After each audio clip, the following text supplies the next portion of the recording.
All right, dude, I watched the clips and I just want to first say your writing's looking a lot better since the last time I really got to watch it. So that's awesome. Congratulations. That said, there is going to be some things that we can definitely improve upon. And yeah, I'll give you some nice concrete things to work on. We won't overflow you with information because it's training season. So it's not time to rewrite the handbook. Instead, it's time to start incorporating a few little changes that we want to make in order to get these spins better. So we're going to start with this backside 540. And the first thing is this backside 540 has some really awesome parts about the takeoff. Like the fact that you're holding your toe edge for this long. Uh, and still staying balanced and pre-spinning this little is a really, really good sign. The only thing that's really going wrong here is how you're going and pulling your head preemptively. And we can see that your rotation's also a little bit shifted towards your heel edge, but we really need it to stay a little bit more over top of the toes. This is mostly coming from the head position, and it's just looking too soon. So first, I want to address the in run, and then we'll get into the actual axis of the backside 540. So on the in run here, I'd really like to see. Sorry, I'm confused with the things. Less tallness, like getting into the toe edge here. You're sort of coming from your heel edge and like standing up super tall into this toe edge position, and then sort of crouching back into it. So it's making it so you're getting into a really exaggerated position pretty early on. Like you're fully on a toe edge at this stage here, fully extended while your setup carve is just sort of getting started. So I'd like to see this a lot more mellow. And the general philosophy we want to use on our actual setup carve is we want to be maintaining heel edge pressure in the same way we want to be holding our like toe edge position. So what's happening right now is you're going heel edge, toe edge, then you're trying to enter your wind up position. But it works way better if we go heel edge and then immediately enter into the position we want to throw. Also, for something like a backside 540, we don't need to be completely tall over top of a board like this. We can do a backside 540 with this comfortable range of motion. And we actually want to keep this a little bit more hinge on a back five because we want to go and get that slight dip. We want to get that controlled access. We don't want to be super like tall and snapping this way because the worst thing that can happen on a backside 540 is shifting over the heels.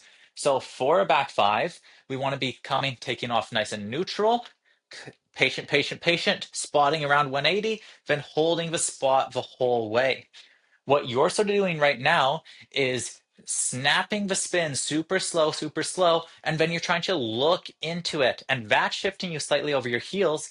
And as you're shifted over your heels, you're slightly shifted over your front foot. So that's where this off axis sort of getting, because you're needing to go and take your head from a holding position into a stable position.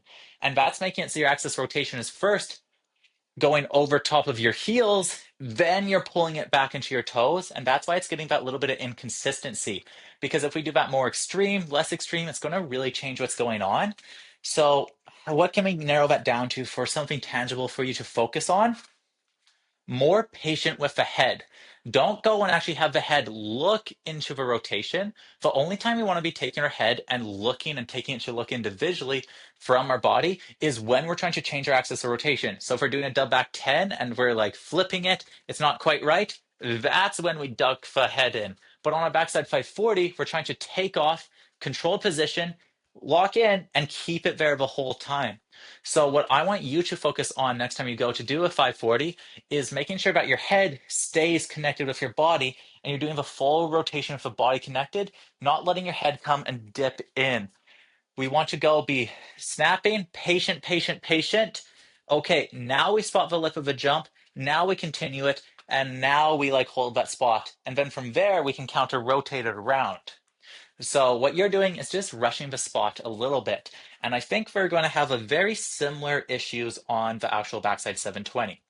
So I can't really zoom it in here, but you'll be able to zoom in on your footage at home.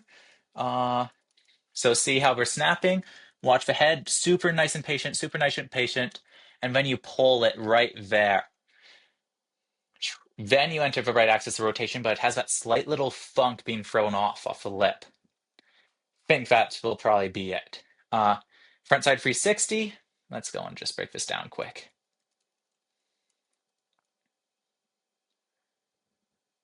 So really good takeoff, good upper body hinge, good shoulders being super parallel.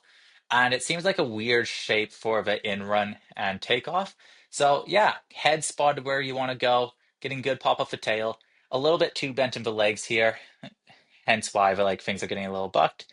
But yeah, really good frontside 360 actually. I really like that. I bet on a jump with a less funky in run, that'd look even better. Nice straight air, good pop. Okay, let's go and break it down frame by frame. So heel edge position, pretty solid heel edge position. We could see the hips getting a little bit more open here. See how your front arm's open, but you're not really opened up in the hips. This is going to make it so you're going to need to open up your hips as you do your windup. Let's see if that's what happens. Yeah, standing up, hips squared, shoulders squared. We'd really like to see these open a little bit. And now see how like your arms are sort of coming back across your body. So your hands out here. Now you're standing up, your arms in front of you, and now you're going and winding it up. So you're having a whole extra movement here that we could take out. And then the next thing is your wind up position sort of happening too soon. See how your knees are all the way over here and your upper body sort of leaning forward? This position itself would be fine on like the actual takeoff of a jump, but having it happen right here, just right after the spoon, is just too early. So one of the reasons why your axes and things are going to feel funky is because with your current technique for your setup carve, it's adding that extra variable, and that's going to make it more inconsistent, and more inconsistencies is going to really affect like what that trick actually looks like. Because this is an instance where what you're doing in the air is affecting your axis of rotation, but once we go and fix this one head issue, it's really going to all come from a takeoff. So see here how you can't really get a clean snap through. You sort of are dropping your upper body and rounding the upper body. This is making it so your axis rotation's thrown a little bit down. Where backside seven, we need clean horizontal rotation shifting over to our back foot. We'll go and just linger on this for a sec because it's important. Sorry, I gotta demonstrate this regular footed. I am super stiff right now. uh, Okay, we'll prioritize a bit of the head instead of the feet. That looks good. So right now what's basically happening is you're in this position. So to snap it, you're sort of coming and trying to maintain pressure here. And that's making it so you're shifted a little bit to your front foot. What happens when we shift to our front foot is we now can no longer follow through with our upper body. So that's making you sort of collapse and come downward like this. So what we want you to do is get a heel edge position that's more powerful and similar to your toe edge position. So heel edge, but let your hips open. Take your hand and actually open those hips and sink into it. So you stand up, your hips already open. And then what you need to start doing for your spin is instead of letting it rotate and drop towards that front foot, instead we need to start shifting it towards that back foot. See how as I go and rotate and push towards that back foot, it's letting my upper body rotate so much more. This is going to put me on the proper axis of coming up to 70 and then setting me up to pull into it immediately, because that's what a back seven should feel like. It should feel like your snap, and then by the time everything catches up, you're ready to pull in and continue that spot the whole way. But as I'm doing that, I'm maintaining a center head. The reason why it's impossible for you right now is because you're in this position, sort of like shifted weird on your toe edge, knees over. When you try to throw, it's going to be orientated over the front foot. And because you're trying to go and push past, because it's oriented over front foot, it's dropping your shoulder downwards. So let's go and look at the footage and we'll go and do. See how that's working. Like this takeoff would have been much better for a backside 540. And we can see that it actually would work pretty good for a back five. But that back seven, man, it sure requires a tall, powerful takeoff. Like the back seven takeoff is not an easy one to get dialed, but it's one of those ones that's super easy once you get it sorted because it really has a lot of flexibility. So the problem we were talking about on the takeoff, the snap, see how you're getting put towards your front foot and it's making you round downwards. That's dropping your shoulders, not going to be done. And if we actually look at your shoulders here, see how your chest is this way. We need to go and like we don't need to be completely tall, but instead of having yourself down like this, we need to just pull up those shoulders a little bit. Like how you want on your frontside 360, even though you were super crouched, your shoulders were up, so you're popping with that tall tight. Same thing with the backside spin. We need to be on our position, shoulders up, keeping that chest up, even though we're keeping this little bit of hinge. That's going to let us get a lot more clean throw through our body. And then when we combine that with shifting over to our back foot, That's where we get that little bit of snap needed for the back seven to get the axis actually going. So this isn't enough snap on the lip of the takeoff, and it's being set too far down and oriented over the front foot. And because of that, your axis of rotation and your time to pull in is a little bit off. So see here how you're like all leaned over that front foot? This is already game over. We need to be centered in our snowboard at this stage, so then we can go and pull into it. So you should be already like centered, feeling good, feeling super in control at this stage. Then when that happens, you'll be able to pull in. But because your flip and like your cork's happening a little bit too soon, it's making it so if you committed to this axis, you'd pretty much just do a backside 720 and land on your back. And because of that, you're needing to take your head and pull it around your shoulder to try change your axis of rotation. You're not able to get that smooth line through. So the drill I recommend for you at home is to practice doing your wind up, keeping the chest tall, and trying to snap all the way through the full line, and then try to continue the same shoulder position, upper body position, the whole way through the 720. I'll show you reference footage. It will help. Okay, back seven. Let's find. This is my technique from last year, so it's not as good as my technique from this year, but it should let us demonstrate what we need to demonstrate. It's in slow-mo. I'm sorry, I couldn't find the right folder. So first things first, see how aggressive I am into this heel edge position. I know it looks a little over dramatic, but for some reason, this just makes everything so much easier. I've been crouching down so much into my heel edge position and I've been loving it. Then notice how as I go and shift to my toe edge, I'm not going and actually like straightening up my legs. Instead, I'm just changing what edge I'm in. So that way I'm now in my fully like comfortable position without that extra motion. And that's just letting me hold a little bit stronger of a stable position because shifting is going to be really tricky. And because my hips were already open and stuff, the only wind up I'm doing is pulling the arms away from me. I'm not actually increasing the rotation. Instead, I'm standing up into that opened up position. Makes it a lot more simple. And then upper body's hinged, but notice how the shoulders are pointed still vertical. They're not pointing forward. This combined with going and then shifting the rotation towards my tail.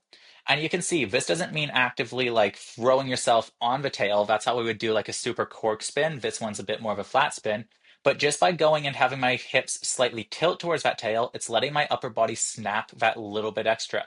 So my upper body's like 90 degrees towards my tail, and the snap is a little bit angled, but it's not sent downwards. Like if we look at the snap in detail, you can see that it's holding a clean line of motion the whole way. It's not a rounding snap motion, it's a horizontal snap motion. And that's making it so it can follow through the whole way around. And you can see why it was slightly oriented over front foot. That's why it was so flat. If I would have went and dropped my hips back more aggressively to my tail, that's where the cork would have been initiated. But here I was working my flat spins, so that's why it's set a little bit more over the front foot. So we can do it slightly more of a front foot, but it needs to be like sort of more centered and it can't be rounding with that upper body. So snapping horizontal, slightly over that front foot. That's why it's so flat. And then I'm able to continue that pull the whole way. Uh, I know it's melon grab, so a little different, but it's really not that different. Let me just go get to the point. So see, throwing. Now my head centered. See how my upper body is completely centered, leaving off the lip? This is making it so when I hit the grab, I'm now at 270. My back arm's leading the rotation. And from here, my eyes can stay locked on the same point, and I can then pull into the spin. And that's what's making it come around so smooth. So your axis rotation recap is basically just making it so. ah, Oh, my tabs. My tabs. My tabs. So your axis of rotation is basically making it so your dip on the backside seven starts a little bit early, and that's why you can't pull into it. Hence the wacky head movements. And we might have a little bit of a tendency to go and pull the head to try change the axis or speed it up instead of relying on pulling the shoulders. But something you might want to think about. Frontside 360, again, super good. Nice spot. Love it. Dominating it. Backside 360, fantastic backside 360. Love that. Good, really good pop up. Just as the reference of looking at this jump when you were straight airing it to your backside 360, fantastic pop. But if we look, we can see that you're getting on your toe edge super duper early. This jump's pretty kicky and short lip, so that's a big reason for it. But still, look at how tall this posture is before you're hitting the spoon. That's a lot of body to try and maintain that could throw you off. And look at how much you're going and shifting your body positions here. Your arms are all the way up, then we're down, then we're winding up, then we're snapping. That's a whole lot of chaos. The takeoff and everything for this backside 360 is really fantastic, though. Really, really good. A little orientated to the front foot, hence why the arm went around the leg. That happens to me sometimes too. It just comes from being, yeah, set over the front foot a little bit. Great pop. So your backside takeoffs and everything are looking really fantastic. Your lightings are looking really strong. Let's clean up that backside setup carve a little bit, make it a little more relaxed, make it a little bit more smooth, keep those shoulders up a little bit more. And then on the backside 540, just commit to holding the axis, wait to go and get the spot around. I know we want to rush the head positioning, but just by waiting with the head a little bit, I think it's going to help you match the axis rotation with it a little bit more. And that's going to make it come around quite a bit better. And then on the backside 720, we need to start drilling, winding up and snapping towards that tail of the snowboard, trying to increase that range of motion and try to get that momentum more horizontal. Because right now your snap on the back seven would work for a backside 540, but a backside 720 requires a lot more clean horizontal power than your current snapping posture is going to provide. So those are my changes and recommendations. Let me know any troubles that happen when you're trying to implement this stuff. And yeah, looking forward to it, man. Nice work.